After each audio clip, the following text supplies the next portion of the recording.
Católica é uma das mais antigas e poderosas instituições do mundo.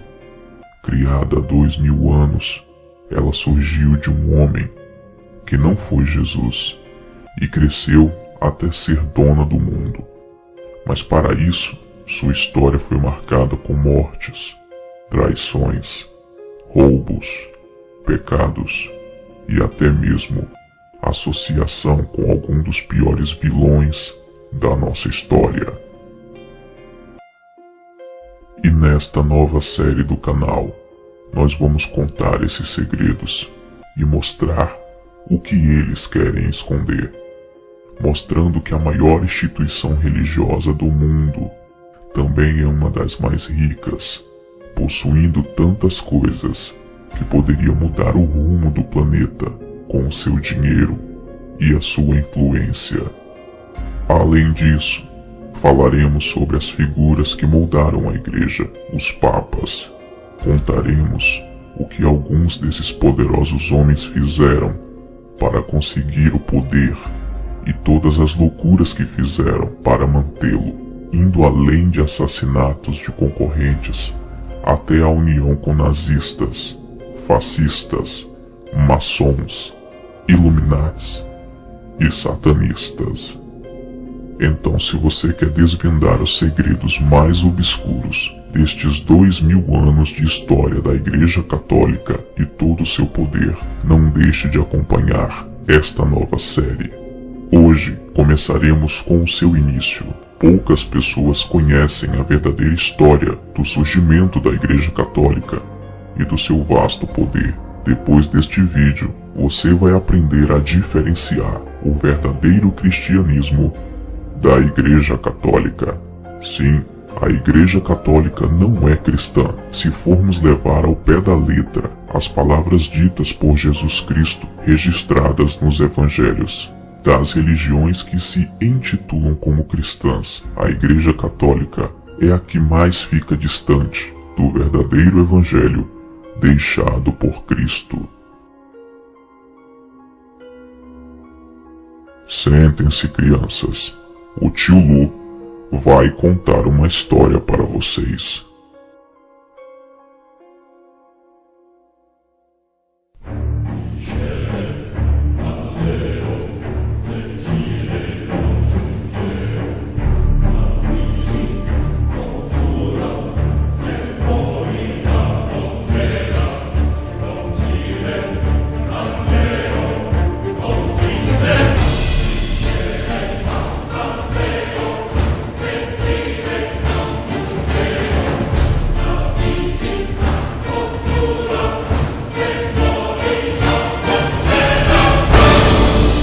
O lado obscuro da Igreja Católica.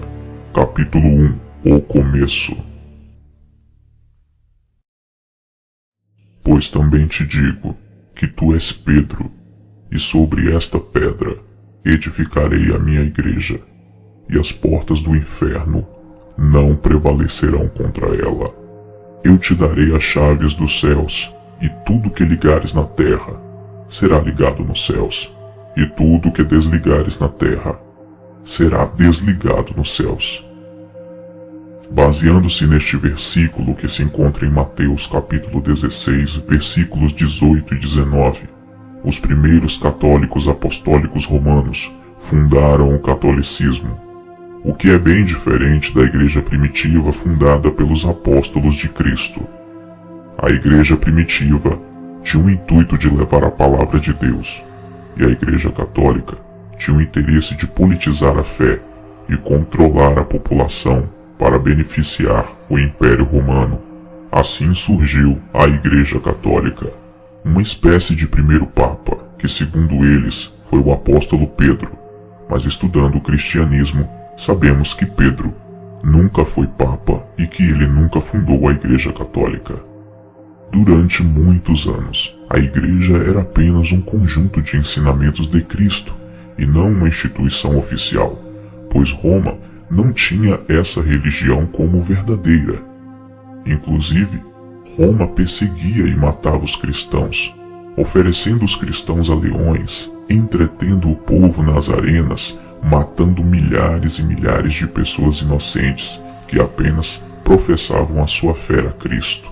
Mas no ano de 312, os problemas romanos eram muitos e o imperador resolveu oficializar o catolicismo.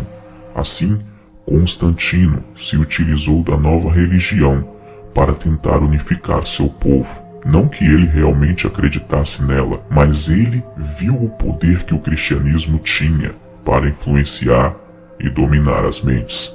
Constantino, o Grande, entrou para a história romana como o primeiro imperador romano a se converter ao cristianismo. Contudo, fica em aberto a seguinte questão: será que ele teria feito isso por pura devoção ou for apenas uma jogada política?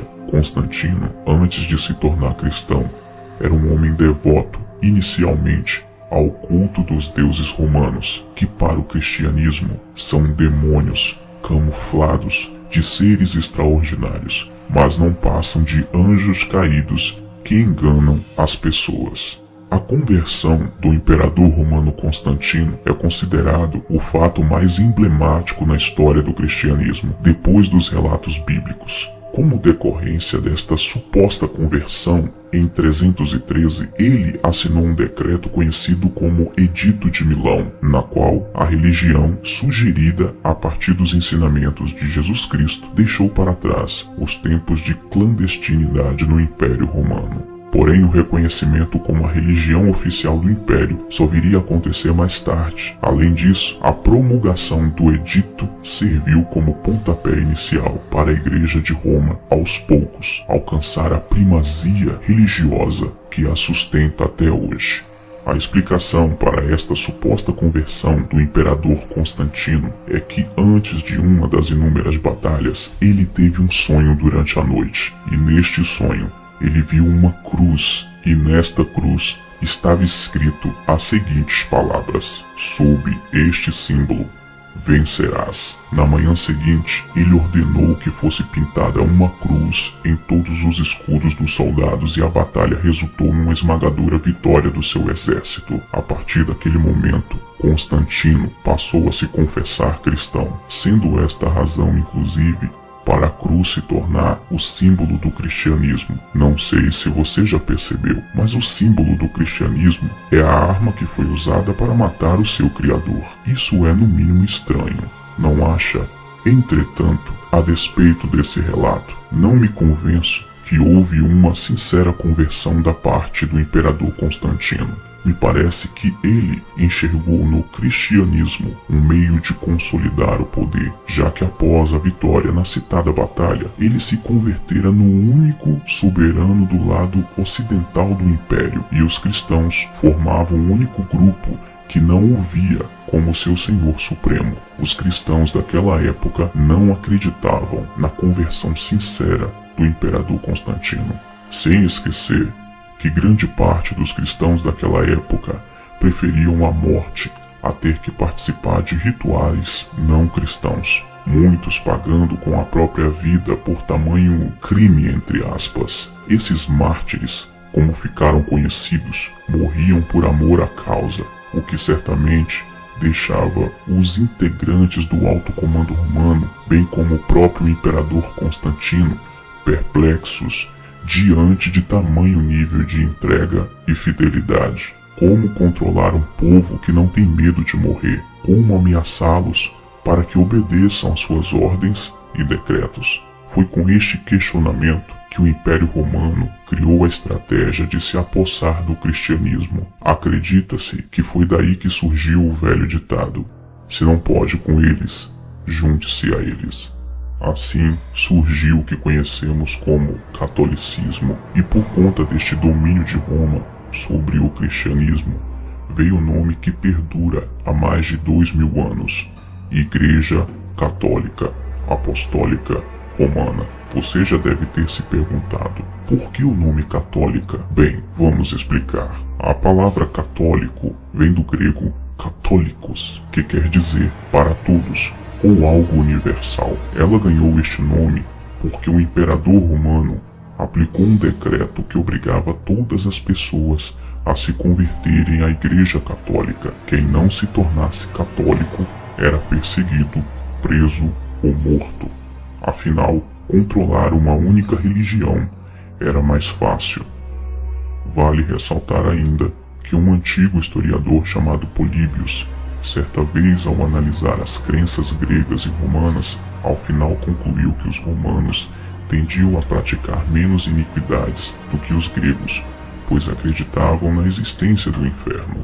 Diante destes fatos, Constantino, como grande estrategista, provavelmente entendeu que, uma vez controlando esta religião, teria sob suas ordens um excelente contingente humano, isto é, o cristianismo, lhe seria muito útil, ainda que sinceramente não acreditasse nele. Constantino interviu nas doutrinas que se aplicavam dentro do cristianismo católico, o que ajudava diretamente o controle das massas pelo Império Romano. Enfim, a conversão de Constantino provavelmente não ocorreu, lembrando que o seu batismo se deu apenas em seu leito de morte. Ele apenas enxergou na crescente religião um instrumento para unir o império que já dava sinais de muito desgaste. O imperador Constantino apenas usou o cristianismo para fortalecer os seus ideais e o seu poder. No frigir dos ovos, podemos dizer claramente que a Igreja Católica foi criada por um imperador romano que não entendia nada sobre o verdadeiro Evangelho de Cristo. Com essa legalização, a Igreja Católica começou a ganhar forma, pois deixava de ser ilegal e agora fazia parte do Império. Rapidamente, o seu poder e influência cresceram a tal ponto que o próprio imperador estava descontente com a religião e se metendo em seu estado, e acabou recebendo uma carta do Papa Gelácio que dizia: existem, Augusto Imperador, dois poderes principais que governam o mundo, a autoridade dos bispos e o poder real. Dentre eles, o poder sacerdotal é muito mais importante. Traduzindo, o imperador romano criou um monstro que poderia engoli-lo vivo. Naquele tempo, o poder religioso tinha mais capacidade de dominação do que o poder político. Durante séculos, a Igreja Católica floresceu junto com o Império Bizantino. Porém, quando as coisas começaram a ficar ruins devido a muitas batalhas contra bárbaros, a Igreja viu que talvez fosse a hora de buscar novos aliados, e sem pensar duas vezes, ela atraiu as mesmas pessoas que a haviam criado como uma instituição legítima. Dessa maneira, no século VIII, a Igreja se aliou a Pepino, monarca franco, que comandava as regiões que depois se tornariam a França. Assim, a Itália foi invadida e as terras conquistadas por Pepino foram doadas à Igreja Católica, que se tornou um reino independente e com grande poder. A Igreja Católica comemorava, pois não dependia mais de Roma e de nenhum governo paralelo. A Igreja Católica agiu como uma prostituta interesseira, se deitou com o imperador romano e depois o traiu com um dos seus piores inimigos para conquistar o seu espaço. Anos mais tarde, no reinado de Carlos Magno, o Papa Leão III proclamou o monarca como imperador do Ocidente, deixando Constantinopla furiosa e também amedrontada. Agora a Igreja Católica não é mais apenas uma religião pregando sua palavra para pessoas, e sim uma instituição poderosa, possuindo grandes terras e influências sobre o principal imperador daquele tempo. Além disso, ela era capaz de coroar e tirar coroas de reis, o que lhe deu poderes políticos maiores do que qualquer outro reino ou império. Parecia que nada poderia deter a poderosa Igreja com suas terras, riquezas e influências, mas estava para surgir um inimigo à altura, uma nova religião que poderia abalar os alicerces da Igreja Católica: o islamismo.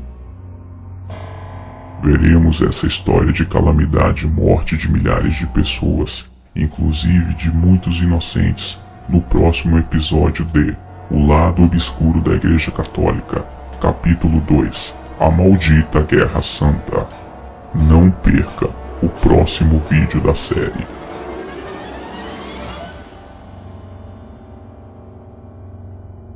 Obrigado por assistir a mais um vídeo bizarro deste canal. Curta a página Tio Lu no Facebook. O link está na descrição do vídeo. Inscreva-se no canal e participe da minha creche de crianças obscuras. Até o próximo vídeo. Um beijo do Tio Lu.